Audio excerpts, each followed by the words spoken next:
Con colillas de cigarro, la estudiante en artes visuales Miranda Escalante hará 2 obras, la pirámide de Chichén Itzá y el logotipo del Patronato Cultura.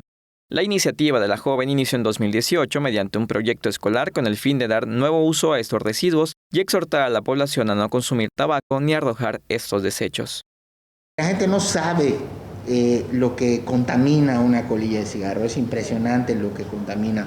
Como me comentaban aquí los de Secretaría de Salud, que son más de 3.000 agentes contaminantes que tienen una colilla, más de 200 que causan cáncer, y eso cuando hay lluvias se va al subsuelo y es lo que tomamos, es con lo que nos bañamos, y realmente es algo que pues hay que evitar. El rostro de su amigo sirvió de inspiración para que mediante el Colillatón 2022, la estudiante fuera seleccionada por el patronato para realizar estas obras de arte con colillas de cigarro.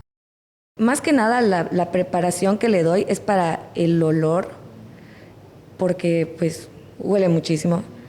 Y como yo le quito el filtro, no lo utilizo en la obra exactamente, en algunas partes nada más. Pues todo eso se recolecta y también se lleva a otro lugar para que eso sí como que lo funden o lo modifican para hacer otros productos, zapatos, libretas, o sea, como que hay un proyecto.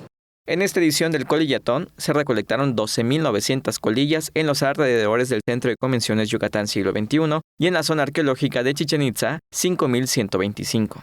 Las obras estarán listas para diciembre y se exhibirán en las instalaciones del Centro de Convenciones y la zona arqueológica. Con imágenes de Jorge Quimé, César Gómez, Teleyucatán te informa.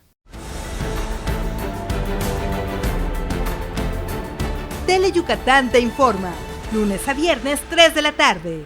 Síguenos.